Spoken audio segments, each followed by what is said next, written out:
Ciao amico Mauro, quanto tempo? Quanto tempo, amigo André? Para piacere estar com você, todo mundo que está nos acompanhando, todo mundo que te acompanha.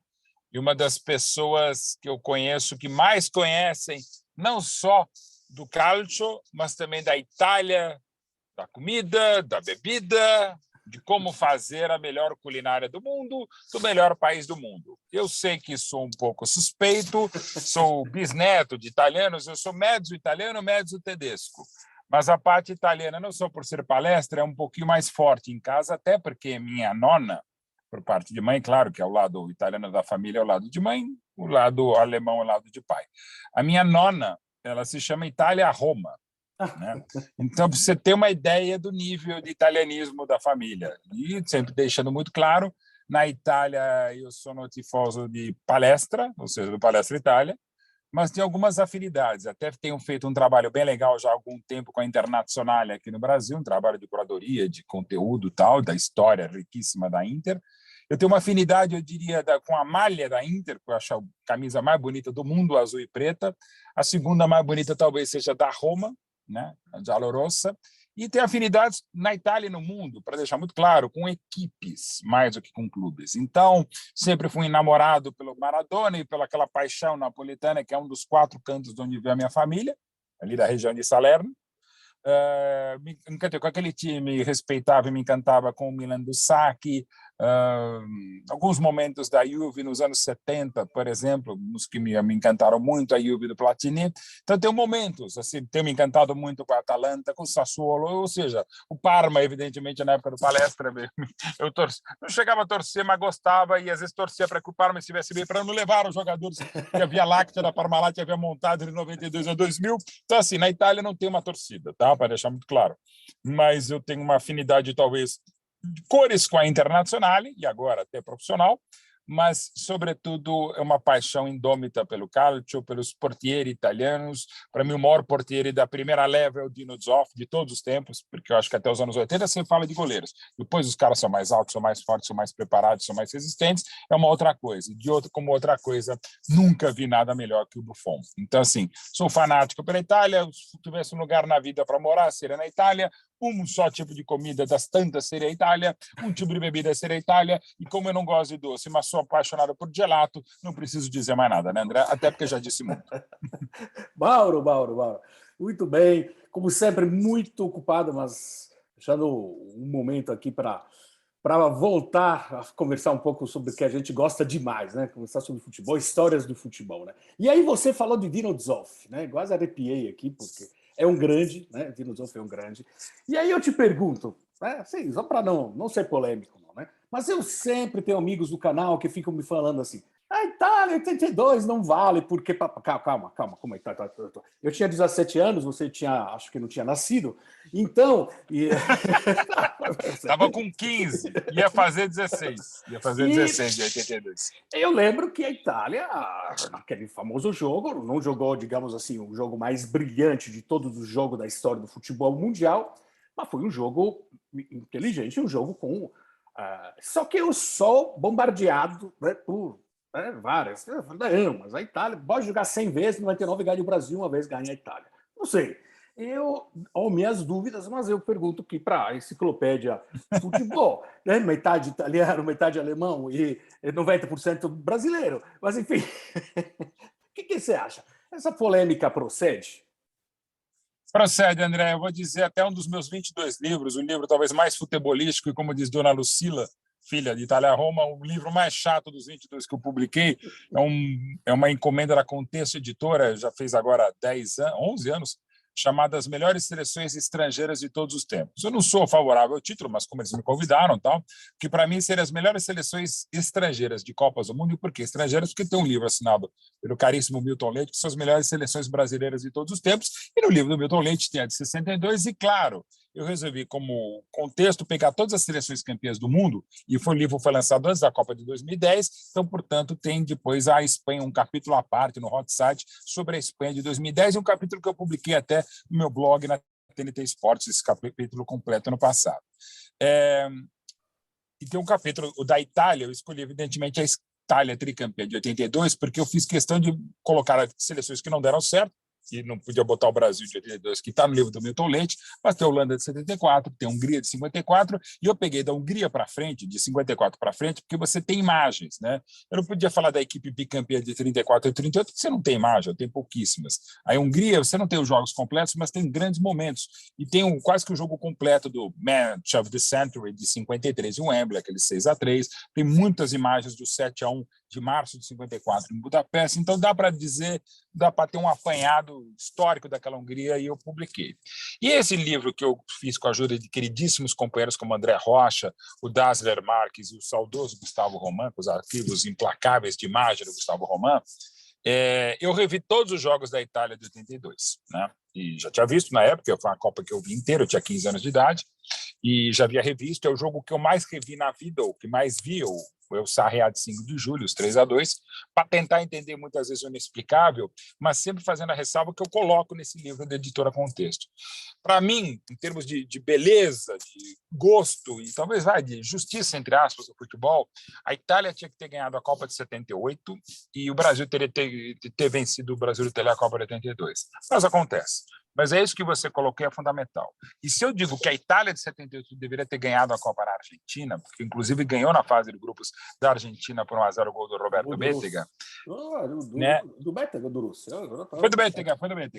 Uma belíssima enfiada, ele entrou em diagonal. Ou se era reserva, Bétega... é verdade. Sim. Não, ele era titular, mas estavam juntos, inclusive, nesse jogo. Nem lembro, se bobear, até foi passe do Rossi ou do Causio. Mas, enfim, faltou, embora no final das contas não faltou, né? O Bétega em 82, lesionado, mas você pega a equipe de 82, era praticamente aquele time de 78, mas, como se fala muito na Itália, mais cínico, né? Um time mais pragmático, dentro do sistema do Berzot. Então, eu queria, para o bem do futebol, que a Itália ganhasse na Argentina. Não ganhou e foi ganhar na Espanha. Depois de um primeiro jogo muito ruim, muito chato contra a Polônia, depois de uma partida muito ruim, 1-1 contra o Peru, e depois 1-1 também contra Camarões, que também não jogou bem, né? E a torcida vaiando, aquele calor de Vigo, um horror, né? Aí vai para Barcelona, aquela polêmica estupidíssima envolvendo o Paulo Rossi e o Cabrini, vistos na janela, aí o silêncio estampa, e aquela coisa bem italiana, né? Crise, eu até brinco que Itália e Alemanha, não só pela origem, a Itália ainda vai ganhar uma Copa assim, ela perde os 2 primeiros jogos, empata o terceiro na fase de grupos e se classifica. Perde no mata-mata e vai à frente e ganha a Copa. Isso vale para a Itália e vale para a Alemanha. Impressionante, né? Mas a Itália em crise, treinador demitido, centroavante esfaqueia o goleiro e ganha a Copa. Enfim, e Calciopoli, dirigente preso, time rebaixado e ganha a Copa. Né? E quem não estava nada bem em 82, né, jogou muito mal o primeiro jogo, jogou mais ou menos o segundo, e embora tenha participado do gol do Graziani contra a Camarões, também não jogou bem Paulo Rossi. Aí joga contra a Argentina, a Itália ganha muito bem da então campeã de 78, 2-1, e o Rossi continua jogando mal. É substituído, é vaiado e fica. E quando vai para o quinto jogo contra o Brasil, o favorito, que jogava pelo empate o time do Tele Santana, uma pressão natural e descomunal, mas compreensiva, em cima do Berzot, para não jogar o Paulo Rossi, que havia ficado mais de 2 anos suspenso pelo escândalo de fixação de resultados. O próprio Giuseppe Oriali, que faz parte da comissão técnica atual, dizendo que não era o caso nem de convocar, isso ele antes da Copa, convocar o Paulo Rossi. Imagine, então, mantê-lo na equipe depois de jogar 4 jogos ruins. Ele vai para o quinto jogo. Com menos de 5 minutos faz 1-0, o Brasil empata, depois ele vai lá faz 2-1 na bobeada do Túnez Cerezo, o Brasil empata no golaço do Falcão, e depois, na bobeada do Júnior, que dá condição, o Paulo Rossi vai lá e faz o terceiro. Não satisfeito de não jogar nada nos primeiros 4 jogos e marcar 3 gols num Brasil sensacional do Tele, na semifinal no Camp Nou, Paulo Rossi faz os 2 gols da vitória contra a Polônia, e na final no Santiago Bernabéu contra a Alemanha, campeã do mundo, mas esgarçada pela prorrogação na semifinal, jogo fantástico, vencido nos pênaltis contra a França. O Paulo Rossi faz o primeiro, o Tardelli faz o segundo naquela comemoração maravilhosa, fantástica, a Itália faz 3, o Tobelli, né? E aí a Alemanha diminuiu com o Stilic, 3-1, Itália campeã. Ou seja, o cara que não... Exatamente. E fora o pênalti do primeiro tempo perdido pelo Cabrini. E é assim, primeiro 4 jogos horrorosos, aí no quinto ele faz 3 gols no Brasil, Sexto jogo, faz os 2 gols da semifinal contra a Polônia, faz o primeiro contra a Alemanha, 6 gols em 3 jogos, artilheiro da Copa de 82, craque do Mundial, embora, para mim, o melhor italiano tenha sido Bruno Conti. Para mim e para o Paulo Roberto Falcão, colega, o rei de Roma, do Conte na Roma. Assim, era o melhor time naquela Copa? Não era até ganhar do Brasil. Aí venceu o melhor time e mereceu vencer a Polônia, mereceu muito vencer a Alemanha, que era uma ótima seleção, com mudanças táticas brilhantes do Bearzot, inclusive não só a questão de botar o Gentili para dar porrada no Maradona, é uma grande discussão, no Zico, fazer pênalti, coisa e tal, mas inclusive com mexidas para a final, ele anulando o Rummenigge, o Rubens, o Fischer, enfim, o próprio Briga que não conseguia apoiar pelo lado, o Conte marcando, enfim, sacadas táticas muito boas, alterações da equipe, de Graziani pelo lado esquerdo, que era o substituto do Bettega, depois o Altobelli, e a Itália merecidamente campeã. Jogando muito desde o jogo contra a Argentina, a escola italiana, o jeito do Bearzot, menos ofensivo que o 78, mais cínico, digamos assim, naquele termo cínico que se cabe no futebol e muito na crônica esportiva italiana, mas assim, é uma injustiça falar que a culpa é da Itália. Eu posso dizer que a culpa pelo futebol ter entrado numa praga pragmática, ter se entrevado nos anos 80 e até mesmo no Tetra do Brasil 94, se deve à derrota do Brasil, mas não necessariamente à vitória da Itália do Bearzot. Isso que eu quero deixar claro. O futebol ficou mais feio, mais pobre, porque o Brasil de 82 perdeu. Porque é um Brasil que ganhou o mundo, mas não conquistou a Copa. A Itália ganhou a Copa, mas não conquistou o mundo. Mas não é culpa da Itália. A Itália, mais uma vez, digamos, inimiga do entretenimento, embora aquele time de 78 fosse muito divertido. E para deixar claro outra coisa também, a Itália, de outubro de 81 de outubro de 81 a novembro de 83, ganhou 4 jogos, a Squadra Azzurra. Os 4 jogos decisivos de 82 contra a Argentina, Brasil, a Polônia e a Alemanha. É super Itália. Então dá para discutir todo o negócio. Agora, só a história de 2 de bastidores, André, se você me permite. Opa. 92, dirigindo a Lazio, o Zoff veio aqui ao Brasil, né? E ele foi participar de um programa que eu trabalhava, no Mesa Redonda da TV Gazeta. E aí eu cheguei um pouco atrasado para variar, e ele estava lá e eu...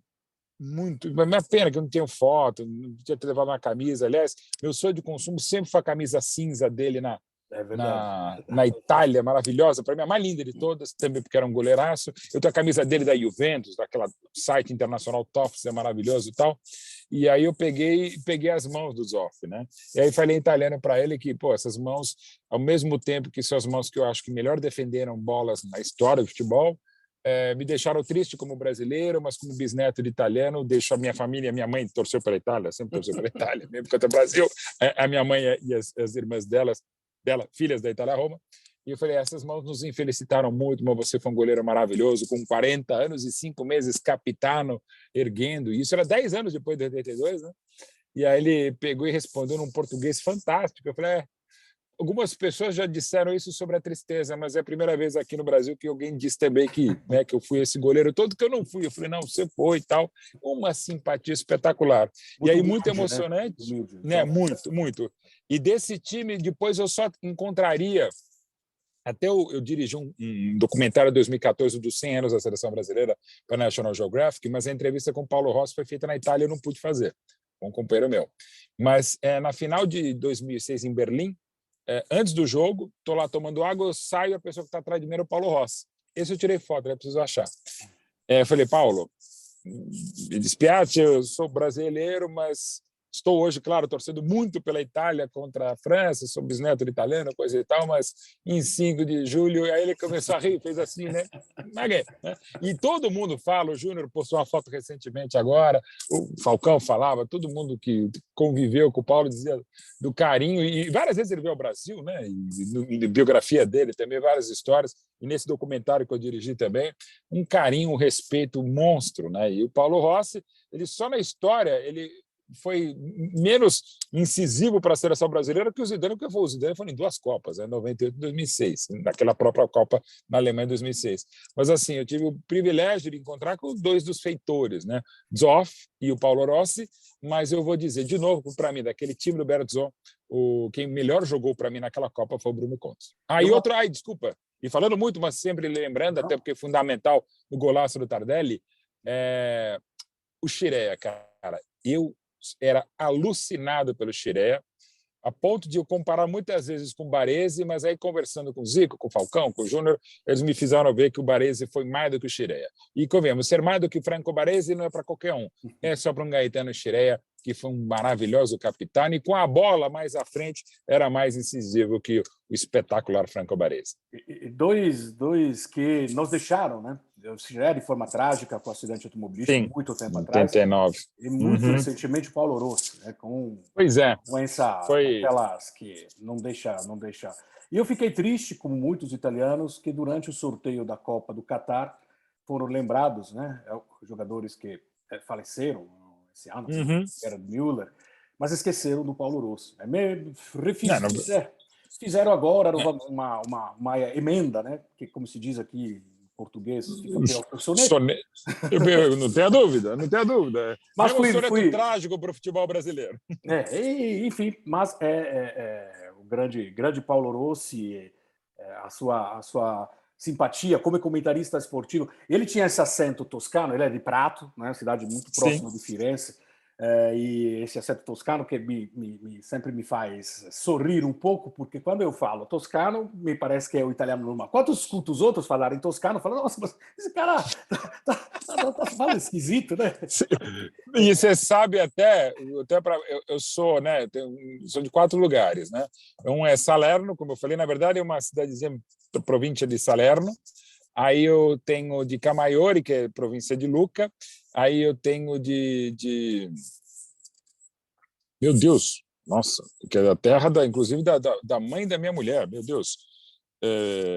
Nossa, que horror, gente. Me deu. Castela Sábia. Castellammare di Sábia. Não é Castellammare de Sábia, não. Piacenza, perdão. Piacenza é uma cidadezinha perto, que é interessante. Meu bisavô veio de lá e a mãe da minha mulher veio de lá. Então, coincidência. E eu deixo sempre para falar, até porque dá medo, né?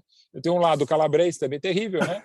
Que é de Corigliano Calabro, que é a terra do Gattuso. Então, tem que tomar cuidado, viu, André? Você, quem vier me criticar pelo que eu falei, pelo que eu vou falar, eu sou da terra do Gattuso da Calábria. Então, vai com calma. Piacenza é a terra dos irmãos Inzaghi.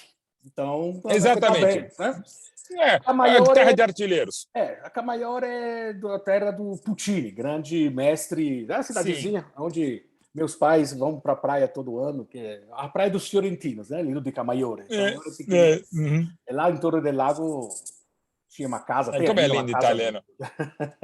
Italiano, com todo respeito, já desrespeitando, né? Por exemplo, tem minha origem alemã. Eu acho que nem os alemães sabem falar alemão. A língua é muito feia, muito rude e tal, não sei lá. Agora, o italiano é maravilhoso, com homem, com mulher fica mais linda ainda. Sabe demais. Olha, você está falando de futebol, digamos, cínico, entre aspas, né? E eu estou pegando muito no pé nos vídeos do nosso canal aqui, o Cátio Parlato, sobre esse não futebol, futebolzinho, futebol de time pequeno da Juventus de Allegri nesse momento. Eu acho que...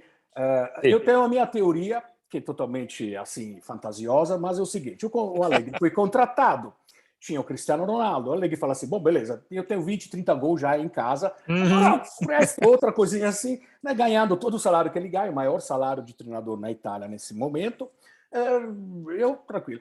Depois dos jogos, o Ronaldo vai embora, o Allegri fica, digamos assim, indispettito, em italiano, você fica, digamos, chateado. Eu falo assim, Cristiano Ronaldo não joga mais? Então, beleza, eu faço jogar de qualquer jeito. Em vez de fazer 4-3-3, faço 4-2-3, faço 4-4-2. Praticamente deixo sempre fora do lugar. Tipo, vou jogar em 10. Eu boto o Rabiot jogando de externo, boto o Chiesa jogando de centroavante. Assim, eu vou. Então, o Allegri, ele falou quando voltou, né? Falou, bom, eu fiquei 2 anos sabáticos. O jornalista perguntou, ele respondeu, não, eu não vi nenhum jogo de futebol em 2 anos. Eu achei que estava brincando. Agora estou achando que ele não viu nada. Ele ficou lá atrás. Não é possível. André, não tinha pensado nisso, é verdade. O torcedor da Juventus está alucinado, né? Alucinado. A única joia foi aquele gol do Chiesa contra o Chelsea, jogando praticamente 3 minutos, né? A Juventus, o resto foi Chelsea que ele jogou. Depois fui lá e tomou 4 e fora o baile, etc. Mas horroroso o jogo da Juventus. O que a gente pode fazer? O que a gente pode falar para o Allegri? Então, André, será que eu estou aqui? Eu estou no carro aqui, porque eu estou indo do SBT para a Jovem Pan, porque quando estamos gravando aqui, acabou de acabar o sorteio da fase de oitavas da Champions. E junto com a queridíssima Domitila Becker aqui no SBT, o Champions que você vê, faça isso. Terça-feira você vê no SBT que eu estou comentando. Na quarta-feira você vê na TNT que eu também vou estar comentando lá. Mas, enfim, ou veja direto pela TNT, pelo SBT, é tudo da mesma família. Mas, enfim, pelo menos da minha. Aí eu costumo dar uns palpites e sempre lembrando, não, até para livrar a minha cara, porque eu sempre quebro a cara e queimo a língua, que uma coisa é o dia do sorteio, mais 2 meses e 2 dias, até a bola rolar em 15 de fevereiro. Até lá, por exemplo, o grande time da Champions, agora que é o Bayern, tem a parada do inverno, na Alemanha, aquela coisa. E outra coisa, é só pegar, por exemplo, nas últimas Champions, a de 21 e de 20, né, quando deu Chelsea em 21 e deu Bayern na parada da pandemia em 20, foram equipes que mudaram de treinador. Em novembro de 19, saiu o Kovac e entrou o Hans Flick para manter um time 100% espetacular do Bayern. Na temporada passada, não comeu panetone na França o mesmo, né, na véspera de Natal, o Tuchel foi para o Chelsea em janeiro e fez o que fez, né, está fazendo no Chelsea. Então, mudanças de treinadores no meio da temporada muda muita coisa e, normalmente, nos últimos anos, para não dizerem quase todos, André, você tem uma mudança de uma coisa a fase de grupos, até porque são grupos diferentes, adversários distintos, e outro desempenho, muitas vezes, na reta de chegada. Então, numa dessa, a Juve pode mudar. Mas ela já tem sido, até agora, até dezembro, um time que é um no campeonato italiano e não tem sido aquele, é um time bastante competitivo. E num grupo de um campeão, de um bicampeão, de um ótimo Chelsea, ainda melhor com o Lukaku, vindo da Inter, uma equipe que venceu bem, mas perdeu horrorosa em Londres. Assim, a campanha da Juve é muito melhor que encomenda na Champions, a campanha, não o desempenho, né? E no italiano é mais ou menos isso. E eu acho que a tua análise é perfeita mais uma vez, André. Assim, o Allegri falou, quer saber? Tá, do jeito que for, tal. Na dúvida, manda para o Chiesa, cada vez melhor. Aliás, o Chiesa, ele é vítima, acho que até de uma certa má vontade da própria imprensa, daqui, Brasil, de lá, não, mas daqui, e do mundo, de que a Itália já não é mais a mesma, ou a Itália sempre ganha feio. Eu já falei como eu jogava bonita de 78, como respeito todo campeão, ainda mais um que superou o Brasil, que superaria a Alemanha na final do Bernabéu da Copa de 82. O campeão você tem que sempre respeitar, né? E muitas vezes admirar também. Mas assim, o Chiesa, pô, é um jogadorzaço, né? Então, falando da seleção também, campeão da Euro agora. É um cara de qualidade, é um cara de força física, de inteligência, ainda muito jovem, com a pressão de ser filho da arte, sabe, um jogadorzaço, né? Mas não dá só para ser Chiesa, né? E o Rabiot, que eu já gostei mais na França e gosto cada vez menos na Juve, e volante, de lateral, de goleiro, sei lá. É um time estranho, né? Consegue fazer mais coisas do que se imaginava na Champions, que historicamente é uma competição aziaga para a Juve, não dá para dizer que não seja, né? Tantas finais que chega e não ganha, só ganhou 2 para o tamanho da Juve, para o tamanho do Calcio, é muito pouca coisa 2, cara. É mal comparando o Palmeiras em Mundial de Clubes, assim, nem gol a gente faz, assim, sabe? É terrível. Falando a gente, claro, palmeirense. Então, assim, a Juve na Champions é um negócio maluco, né? Mas, por enquanto, é melhor que a encomenda. E acho que contra o Sport passa, tá? A Juve passa. Mas eu gosto de falar... Pode falar. Para mim, da Ajax e da Juve. Mas, assim, a Ajax, para mim, dá 60%, que está jogando muita bola, mais do que a Inter, que também está com uma zica recente na Champions. Pelo menos dessa vez passou pela fase de grupos. E aí, Juve e Sport, para mim, é o mais equilibrado confronto. Porque o Sport é um bom time, um time chato, como, aliás, a Juve soube também com o Porto na temporada passada contra um português.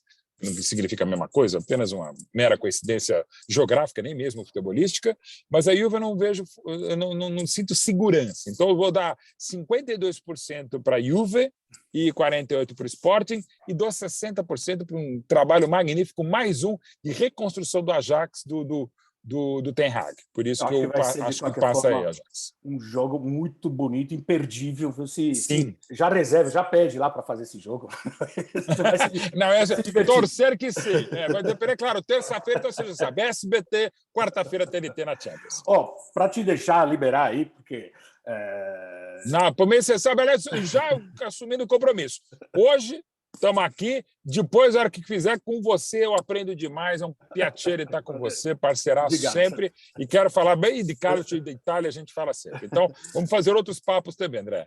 Última coisa, uma coisa mais assim, voltada à questão uma situação que a gente está conversando muito no Brasil sobre clube-empresa, né? Vantagem e desvantagem.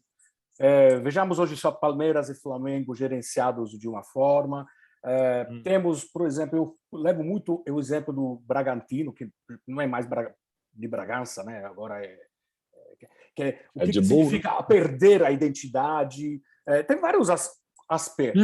Mas eu quero, sempre fazendo um paralelozinho com a Itália, onde é futebol empresa, onde quase a maioria, são 9 times italianos estão em mãos de estrangeiros, provavelmente norte-americanos, entre Canadá e Estados Unidos. Qual é a vantagem, por exemplo, de um clube brasileiro entrar em uma situação parecida com aquela que é na Europa, digamos, na Itália especificamente, né? Porque na Alemanha tem uma questão um pouquinho diferente, na Espanha tem ainda a questão do clube, né? Mas a Itália é 20 times, 20 donos, né? Vantagem e desvantagem.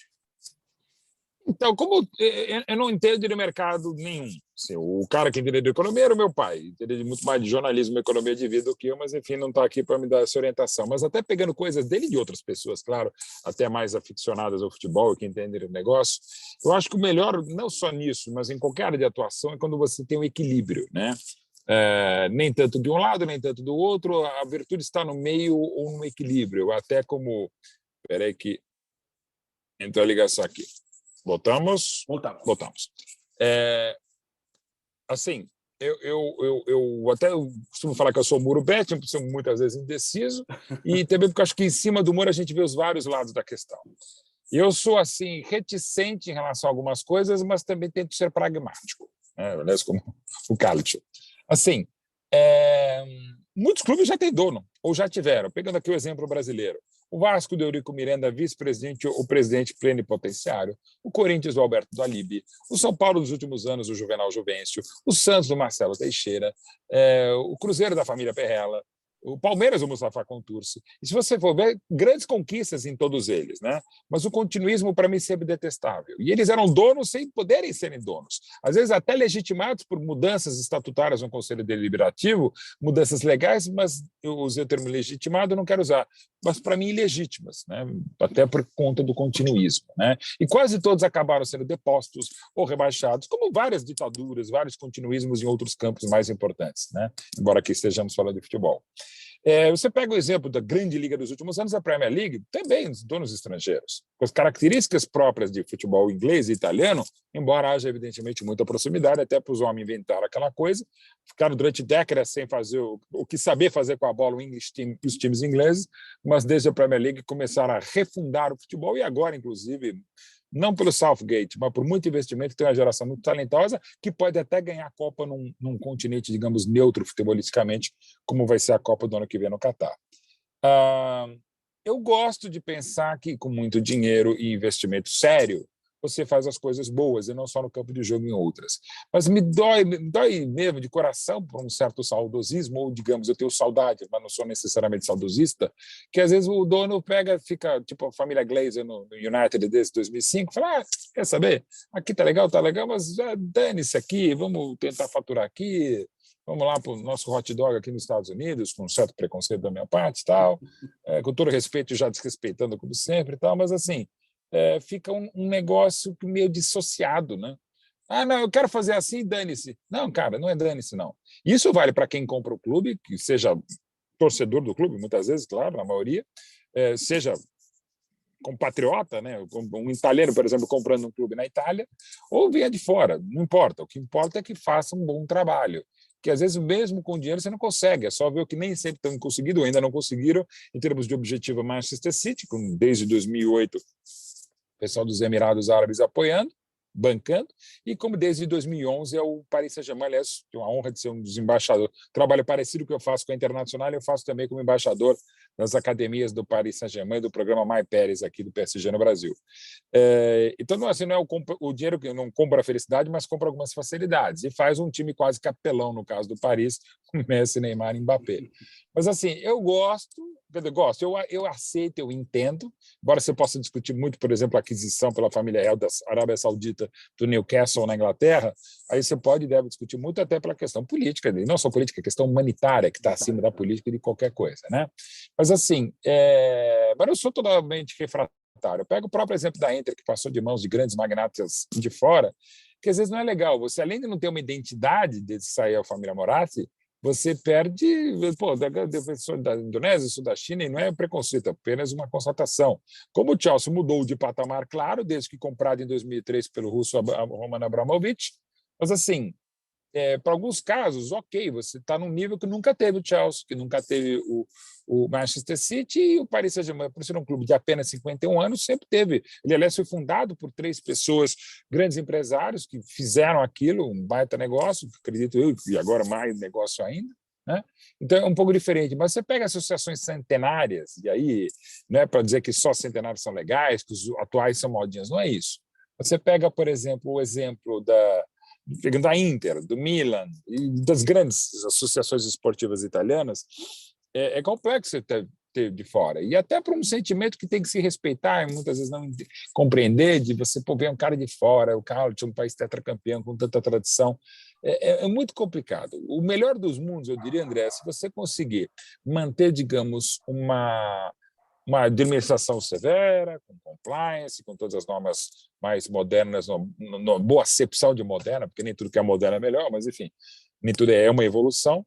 Você manter, digamos, com essas regras de governança melhores, mais modernas e tal, mas você manter esse espírito, essa chama, você fazer uma conexão com a torcida, com o torcedor mesmo, com a raiz, com essa história maravilhosa, com a camisa, com o peso da malha, sabe? Aí sim, você conseguiu fazer isso, porque no fundo, você tem um norte-americano que compra o seu clube e tem um magnata do cinema, um caso clássico, digamos assim, do Calcio, comprando o clube, no fundo é a mesma coisa se a coisa for feita com paixão, com respeito à história, né? Quem diz que um cara que é de fora não possa conhecer, ou colocar pessoas que conhecem, pessoas que sentem, pessoas que vivem, pessoas que têm a vida ligada a um clube, junto. Eu acho que... Aí você consegue botar dinheiro, faz o Pix e deixa os caras tocar esse clube, André. Eu acho que o próximo campeão do futebol italiano, eu falei ontem na nossa live, todo domingo, às 22 horas, sagrada live do pós-jogos no domingo, eu disse ontem que meu favorito para ganhar Scudetto é justamente o time que tem esse perfil, que é a Atalanta. Porque é um clube feito por um empresário local, gerenciado 100% por pessoas que não tem nada a ver com a propriedade. O cara fala assim, aqui está o dinheiro, eu só não quero para moia, não quero... Aqui, pessoas competentíssimas comprando jogadores por 1 milhão, vendendo por 10, e comprando outro para 2 milhões, que era melhor daquele que ele vendeu por 10. Tá? Já vista, por exemplo, as questões do Romero, que era da Juventus, que comprou, pegou emprestado, pagou 12, vendeu por 40. Assim, ou seja, pessoas inteligentes que não pensam com somente a paixão, né, e ao mesmo tempo tem uma ligação muito forte. Meu palpite é Atalanta campeão. Eu quero saber o palpite do Mauro Betti, campeão desse... Muro Betting ou Mauro Betti? Então, o Muro Betti é complicado, mas se você falou na Atalanta, sottoscrevo pelo seguinte também, e até no caso da Atalanta seria o melhor dos mundos. Pessoa com muito dinheiro, e uma pessoa que foi atleta, né? Atleta do clube, que tem identidade, e com uma vantagem aí, que é o peso, e não é um desrespeito, é uma constatação. A história maravilhosa são os melhores anos da vida da Atalanta, né? Não só na Itália, também na Europa. Por óbvio, eu lamentei mesmo nada contra o Villarreal, mas eu queria que a Atalanta chegasse a mais uma oitavas, a mais um mata-mata Champions. A Atalanta também é isso aí, porque a pressão é menor em Bergamo, evidentemente. Você não pode comparar com as grandes equipes da Itália, né?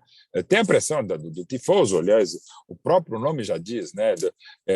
É um doente, né? Se você pegar os supporter, o adepto, o torcedor, claro, é tudo apaixonado, como se usa na Inglaterra o fã, né? Ok. Não, é o tifoso mesmo, o doente. Né? Então, assim, no caso italiano, em quase todos os casos de clubes de menor investimento, menos tempo, menos história, tal, é uma paixão indômita bem italiana, né? Então, assim, no caso da Atalanta, a pressão, evidentemente, não se compara da Inter, do Milan, da Roma, ok. mas assim, é muito forte, mas não é tão forte. Então, você consegue fazer esse projeto. Dá para você usar todo o modelo da Atalanta e fazer, por exemplo, na Lazio? Acho que não. Tá? O que não significa dizer que muitas coisas que dão certo lá não possam dar certo lá. E não é só porque a Atalanta é Lazio. Por exemplo, se você pegar, de novo, o futebol brasileiro, o que dá certo do Flamengo daria certo no Atlético Mineiro? Não necessariamente. Está dando certo do Palmeiras, daria certo do São Paulo, que vive os piores anos da sua história? Não. Né? Então, assim, acho que não. Né? Então, é uma série de contingências. Né? Mas eu acho que o modelo da Atalanta, de modo geral, inclusive dentro de campo, futebol vistoso, um trabalho maravilhoso do Gasper, é aquela conjunção de fatores que, quando o Gasper chegou, eu, sinceramente, agora revendo, porque, não, olha, meu Deus, chegou o Gasper para mudar a história da Atalanta. Não sei. De repente, ele na Juve, ele no Milan, não sei. Aliás, já passou na Inter, né? O Gasper passou rapidinho, não foi? Foi Inter, claro, sim, fui eliminado. Então, Fui 5 jogos, exonerado um né? pouco logo depois. Foi o único time, digamos, grande, Que né, ele que não... ele teve. Exatamente. Mal teve tempo, né? Acho que foram 5 jogos, né? Quer dizer, enfim. Então você vê como as coisas mudam. De repente, sei lá, se o Gasper chegasse agora a Atalanta, talvez não fosse o mesmo, né? Não é uma coisa que a gente nunca vai saber. Mas é espetacular e é um time bonito de ver. Aliás, tem sido anos muito legais de ver no Campeonato Italiano, né? Porque, e uso sempre o exemplo do Sassuolo, e até antes, né? O Sassuolo sempre foi uma equipe voltada ao ataque. Pô, eu uso até mais o exemplo do Sassuolo como exemplo para o futebol planetário do que a Atalanta, porque a Atalanta tem dinheiro. Né? A coisa fala, meu Deus, que impressão. Não, a Atalanta tem dinheiro. Como o Leicester também tem dinheiro, e tinha naquela campanha fabulosa em 2016 e tal. Mas o Sassuolo tem muito menos dinheiro e consegue fazer coisas muito legais, menos história já. Não se compara a história do Sassuolo com a da Atalanta, essa história que está sendo construída agora pelo Sassuolo na Série A. Então, assim, e o futebol é um negócio impressionante, assim, porque, para mim, o pior entre os melhores, os mais vencedores treinadores, para mim, sempre foi, nos últimos 30 anos, o Claudio Ranieri. Eu nunca vou esquecer, na nossa Fox Sports, eu fiz o primeiro jogo da temporada campeã do Leicester, se eu não me engano, foi 4-2 no Sunderland ou no Southampton, eu não lembro qual era.